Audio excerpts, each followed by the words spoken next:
네, 법원이 내일 열기로 했던 국민의힘 정진석 비대위원장 직무집행정지 가처분 신문을 2주 뒤인 28일로 연기하기로 했습니다.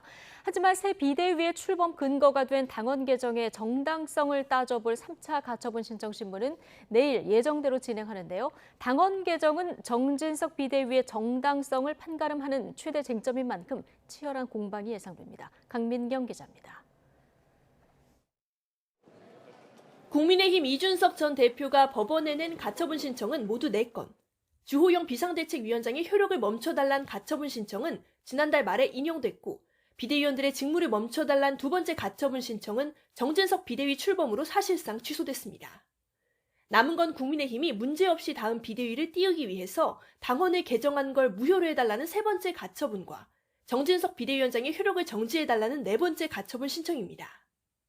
법원은 애초 3, 4차 가처분 신청 사건을 통합 신문할 예정이었지만 검토할 시간이 부족하다는 국민의힘 측 요청을 받아들여서 4차, 즉 정진석 비대위 효력정지 가처분 신문 기일은 2주 뒤로 미뤘습니다. 다만 3차 가처분 신문은 예정대로 진행하는데 핵심 쟁점 중 하나가 당헌까지 고쳐가며 새로 출범한 정진석 비대위의 절차적 정당성 여부인 만큼 이번에도 양측의 치열한 공방이 예상됩니다. 국민의힘은 주호영 비대위가 무력화된 1차 가처분 당시 재판부가 당헌의 모호함, 즉 절차적 정당성을 지적했다고 해석합니다.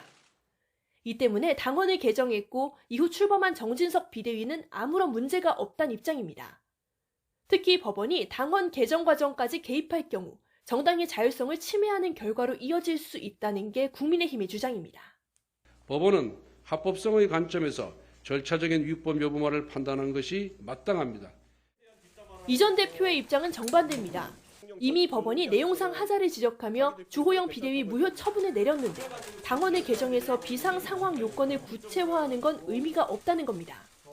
이미 지난 법원에서는 비대위는 무효고 그렇기 때문에 최고위 체제 그리고 거기에 따른 그 직무대행 체제로 돌아가라는 사실상의 이제 판단을 내린 것인데 그걸 그냥 국민의힘이 받아들이지 않았을 뿐이지.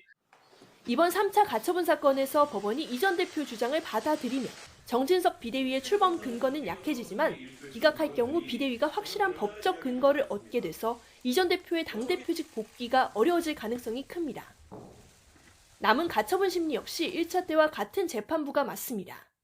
이르면 신문 당일에 결과가 나올 수도 있지만 오는 28일 4차 가처분 신문을 마친 뒤에 함께 결론을 내릴 가능성도 배제할 수는 없습니다.